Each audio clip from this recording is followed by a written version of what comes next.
Et pour notre mois des maires sur Mélodie d'Azur, nous accueillons aujourd'hui le premier citoyen de Contes, Francis Tujag. Merci beaucoup d'être avec nous, monsieur le maire. Quels sont les projets, les aménagements, les infrastructures pour votre commune en 2025, vos priorités? Bien écoutez, nous avons un projet phare, je dirais, pour lequel le permis de construire a été déposé. C'est la maison de la biodiversité et du développement durable.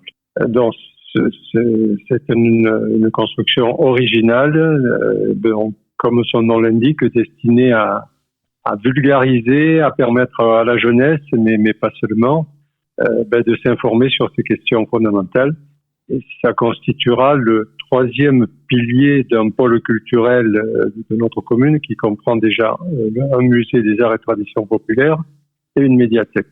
Il y avait deux thèmes aussi que je voulais aborder avec vous, monsieur le maire. C'est la création d'un réseau d'eau usée dans le quartier du Castellar et la rénovation aussi du cœur historique. On en est où sur ces deux sujets pour la ville de Contes? Alors, sur le réseau d'eau usée, il est en cours de réalisation et il sera achevé vers le mois d'avril. Non, il est en cours. Et concernant la revitalisation du cœur de village, c'est également en cours, c'est bien avancé.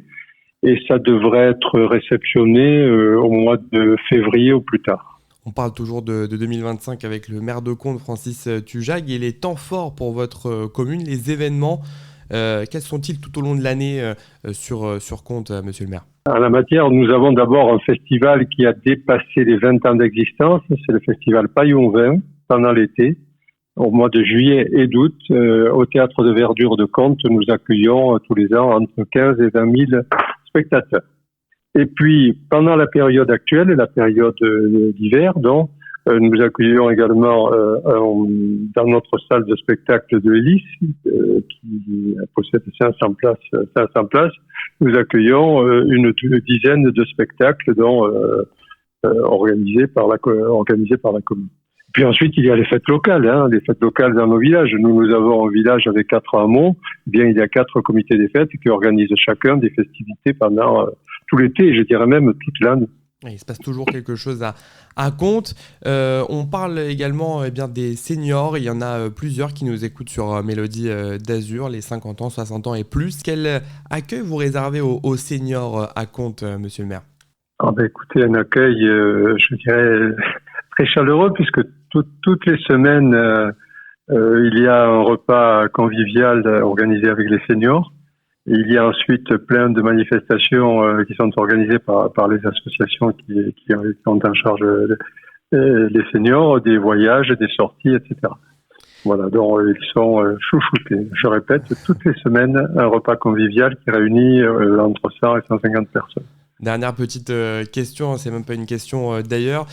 Chaque maire, depuis le début de notre mois des maires, nous a souhaité les vœux pour nos auditeurs. Est-ce que vous voudriez en faire de même, monsieur Tujag, voilà, pour bien commencer l'année? Je veux bien, mais peut-être il y a un sujet que nous n'avons pas abordé qui va être essentiel pour la commune cette année. Vous le savez peut-être, nous avions une usine Lafarge sur Contes qui a fermé ses portes. Et 2025 va être le moment où les terrains de Lafarge vont être repris en vue de l'aménagement d'une zone d'activité. C'est un projet qui est porté conjointement par la commune et la communauté de communes, une zone d'activité extrêmement importante, certainement la plus importante, qui sera réalisée dans le département en 2025-2026. C'était important de le préciser. Voilà, et bien entendu, je souhaite une très bonne année 2025, la santé avant tout, mais plein de belles choses aussi pour tous les habitants de notre département. Merci beaucoup, c'était Francis Tujag, le maire de Contes, qui était avec nous aujourd'hui sur Mélodie d'Azur. Merci beaucoup.